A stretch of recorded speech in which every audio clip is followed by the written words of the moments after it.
A science story, huh? These NYU scientists, I felt right. But I was so And I just thought, well, I had figured it out It was that golden moment. because science was on my side.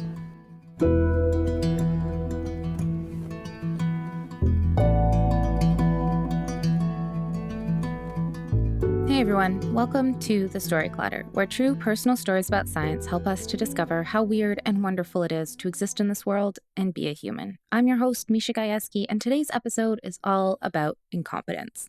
Something that everyone has had to grapple with at some time or another because we can't all be perfect at everything on the first try. And if you take nothing else from this episode, at least remember that incompetence is not a permanent state, but rather a stepping stone on the path to mastery. Or at least that's probably what our first storyteller tries to remember every time she has to teach a science class. Our first story is from storyteller, comedian, and middle school teacher Emily Pitts. Her story was recorded at Jewel Box Theater in Seattle last year and is a cautionary tale to not avoid something just because you don't like it. And speaking from personal experience, it always manages to bite you in the butt. Anyway, you're gonna love Emily and her story. It's so funny and charming. Here's Emily.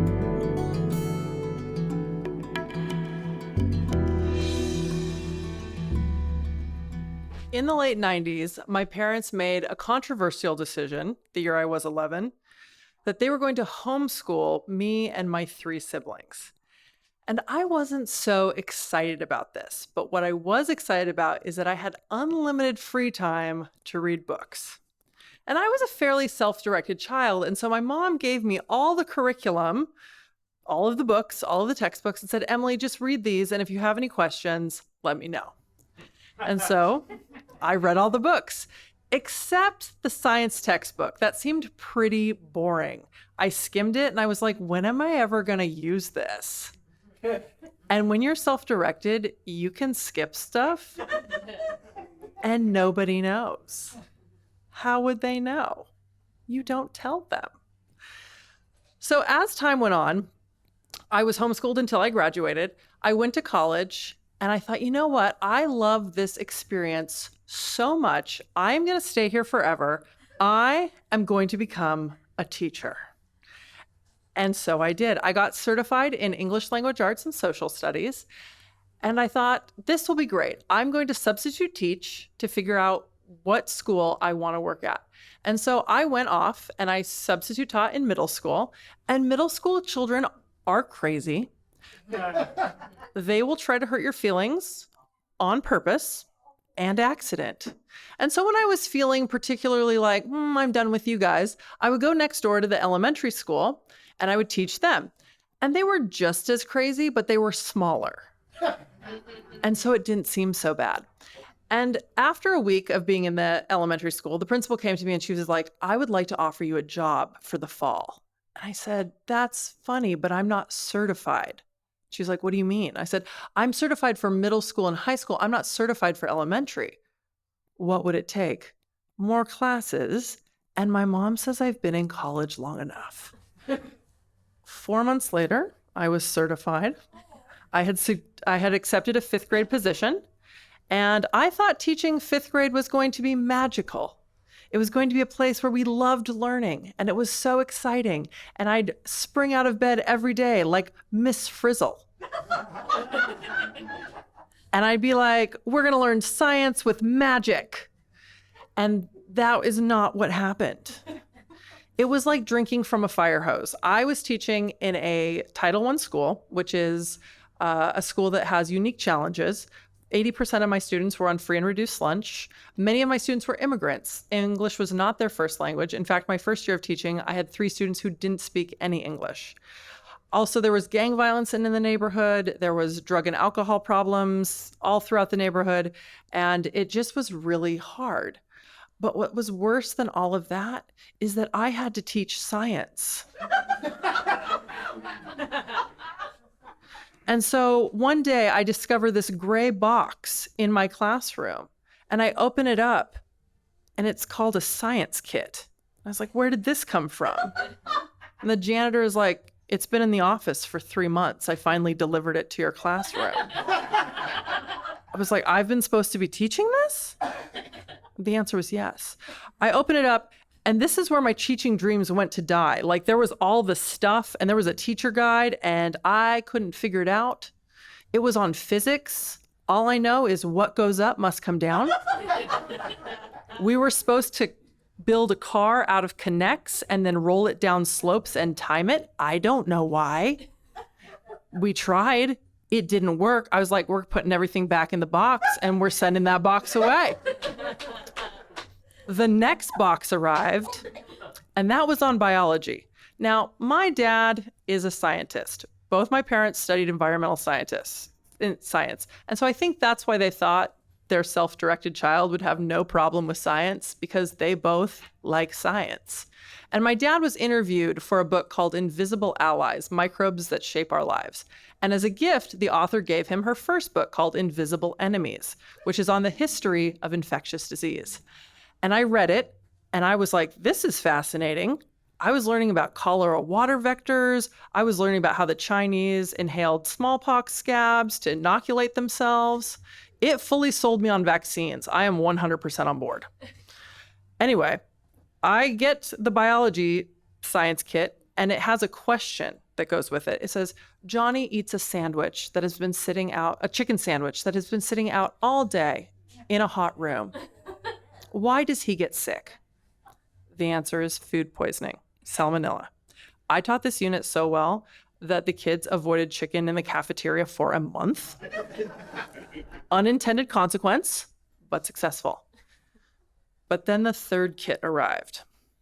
This was astronomy. Now, if it had been astrology, I would have 100% nailed it. I can teach the zodiac, the houses, the planets, the rising, the degrees, I got it. But it was astronomy. And the question was, you get on the school bus at 8 a.m. in November and it's dark. You get on the school bus at 8 a.m. in April and it's light. Why? I don't know why. A day is 24 hours. The daytime does not change. Why is the light changing? I was like, the teacher guide will tell me. There's a section in the teacher guide for teachers who don't remember or maybe never learned. And I read it twice because I'm really good at reading and I still can't figure it out. And I'm like, you know what? We don't need astronomy. When are we ever going to use this? And I hide the box under my desk. 2 weeks later, I find out science is a tested subject in 5th grade and all of my students will have to take a science test. I have to get the box back out. It causes me unbelievable anxiety. We get through that first year of teaching, and I think next year will be better. Next year is the year they changed the science units. No longer was there a wonderful bacteria unit that was about food poisoning, but there's now a design and engineering unit, an ecosystems unit, another astronomy unit, and chemistry. And I'm like, so much science. And I think I can do it, except in my version of thinking you can do something means you have to talk about it a lot. And so I'd be at my house being like, I have to do an ecosystems lab. I have to give children owl pellets. It's not even owl poop, it's owl vomit. And they have to pry it apart and they have to look at the bones and determine what the owl ate. And my dad, who is a scientist, is like, Emily, that sounds fun. And I go, Dad, if I give them dissection tools, they're going to dissect each other. These are difficult children. And he's like, I could come in and teach science. And I was like, yes, you could. When is your day off? And he was like, Friday. I was like, you're signed up. I'll check you in. So my dad came and I prepped my class. I was like, my dad is a real scientist. He is going to come and he is going to teach us science. All of us. And you will behave. And they're like, a real scientist? I was like, yes. My dad comes in and he explains the activity and he hands out the safety goggles and the dissection tools and the kids love him and they love the activity. They are dissecting. They are trying to figure out, is this mole bones? Is it mouse bones? Is it rat bones? One kid asks me if he can make a necklace out of the bones. I was like, that is very on brand for me, but not science class. So I gave him a baggie to take the bones home in, just in case he wanted to do an arts and crafts project there.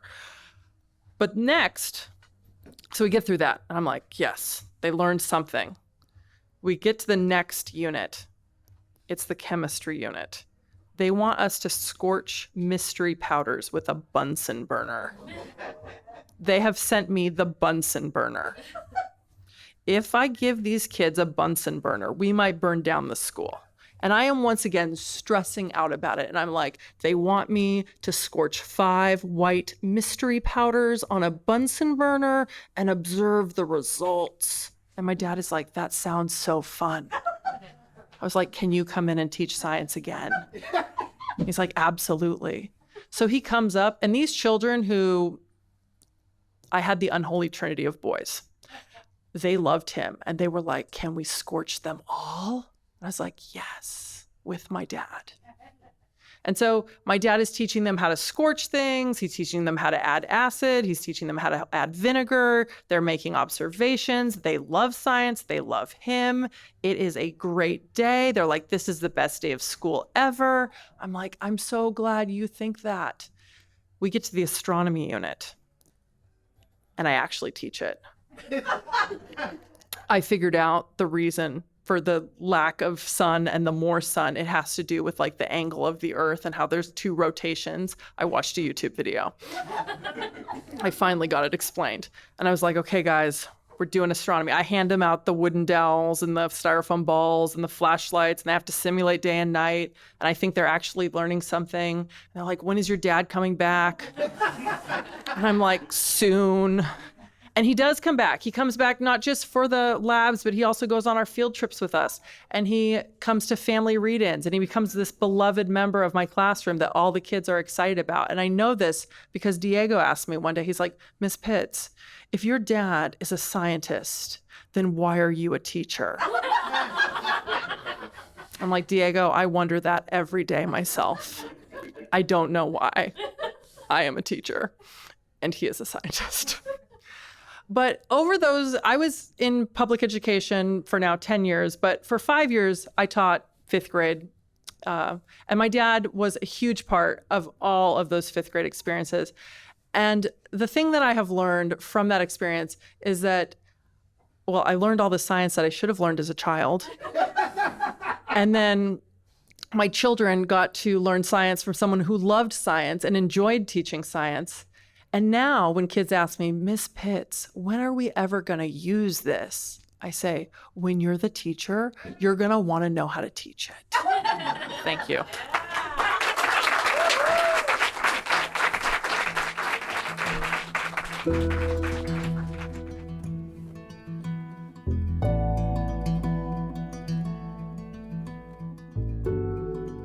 That was Emily. To learn more about her, visit our website, storyclatter.org. Being a storyteller on our stage is just one way to make Storyclatter happen, but if standing alone in the spotlight in front of an audience doesn't speak to you, maybe becoming a Storyclatter donor might be more your speed. Storyclatter donors play a vital role in our ability to bring you this podcast. We're in this together.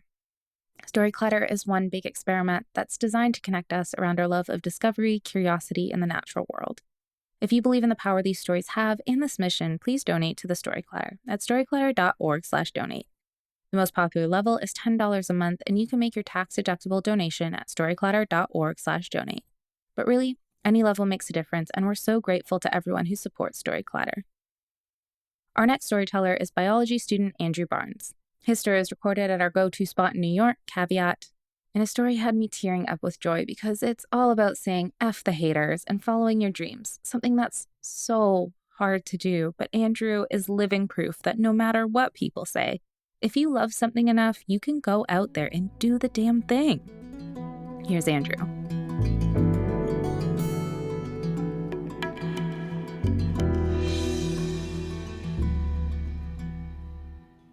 I am 11 years old.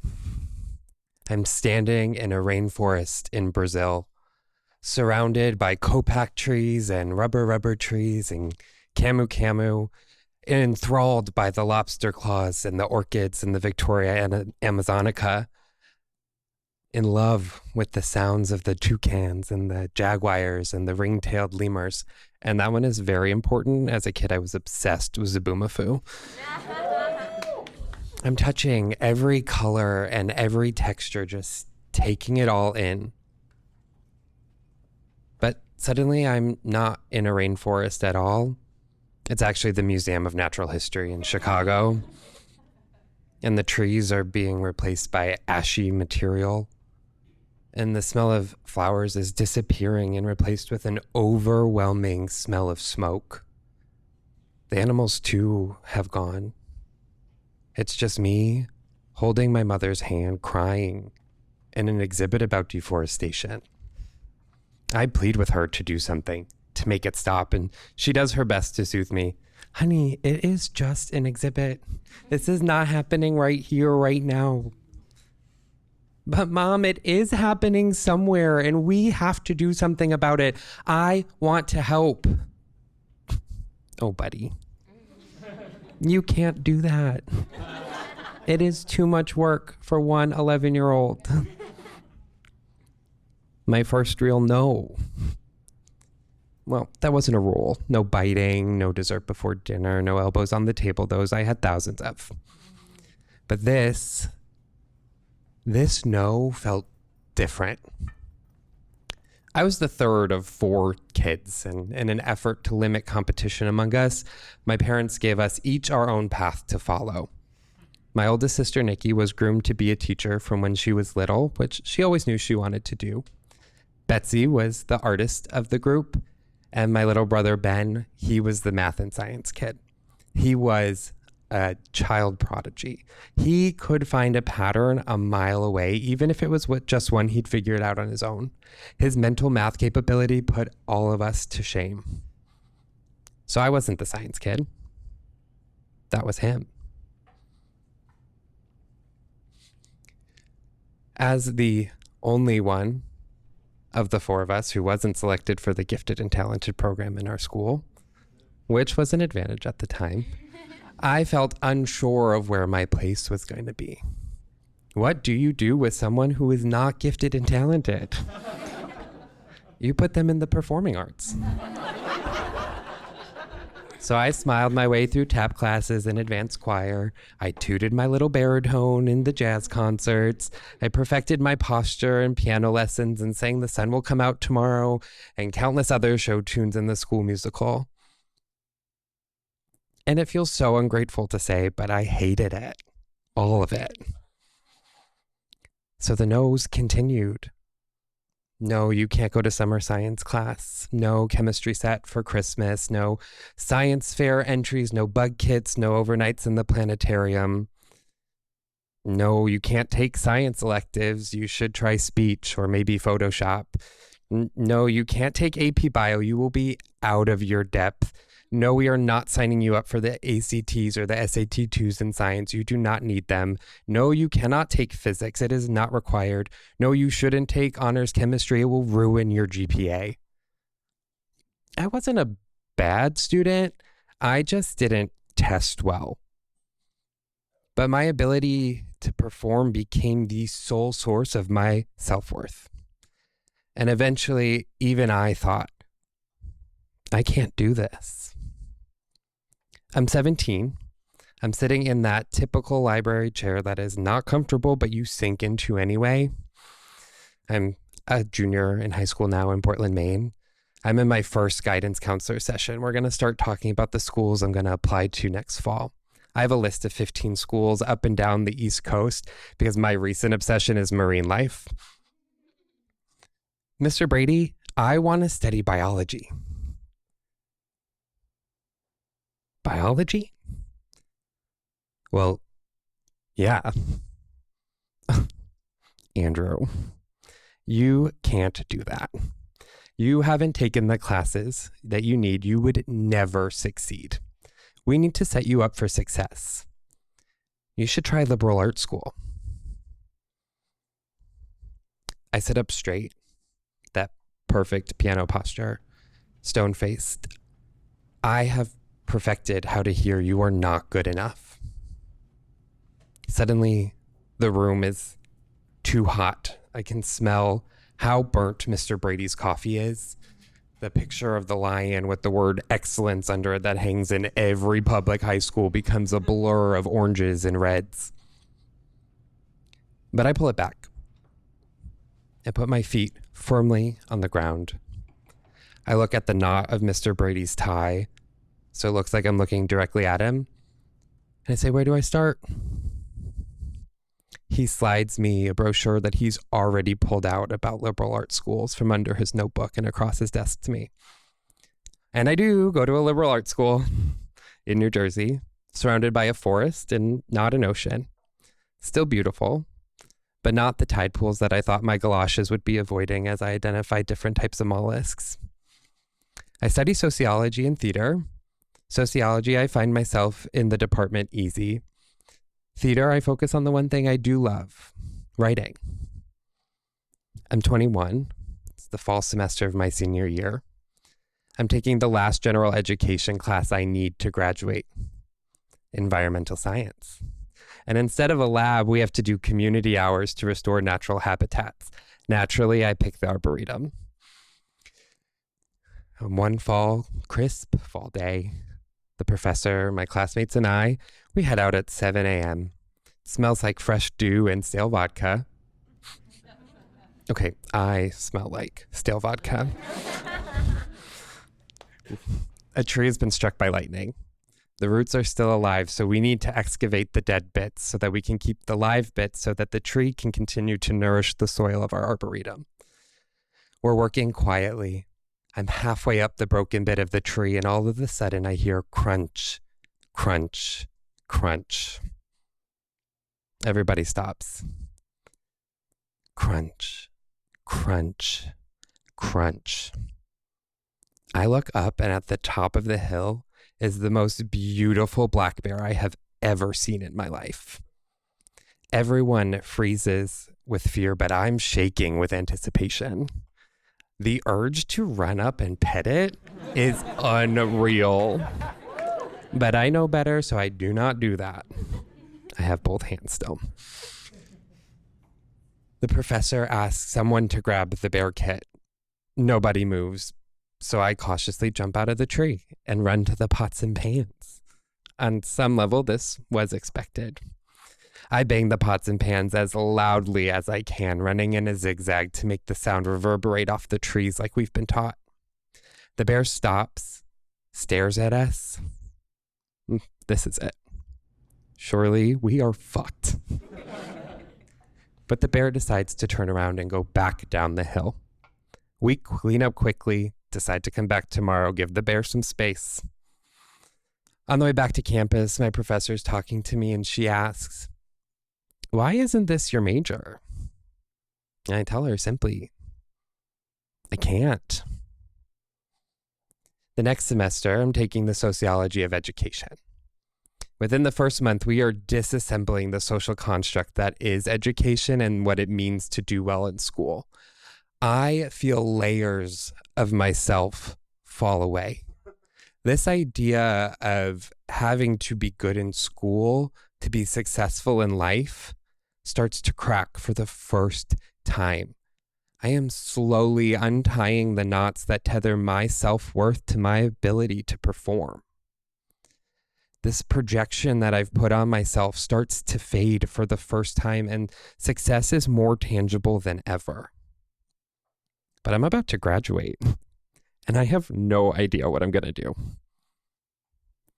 I don't end up using my degree in sociology or in theater, but I do end up working full-time as a veterinary technician.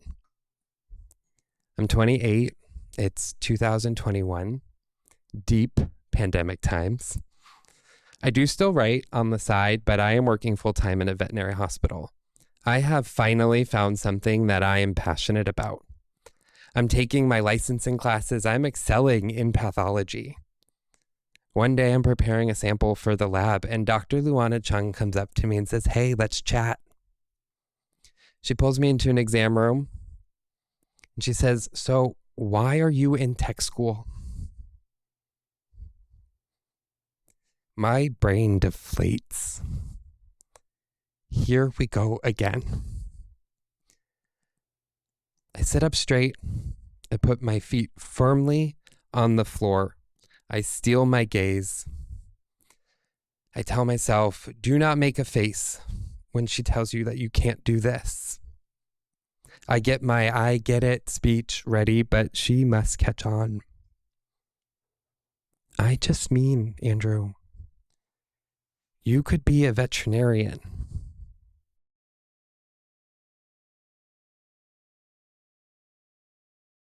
Silence. The world around me shifts a little. I mean it, Andrew. I've never met anyone as passionate about making the perfect blood smear as you. After what feels like hours, I say, "So where do I start?" Thank you.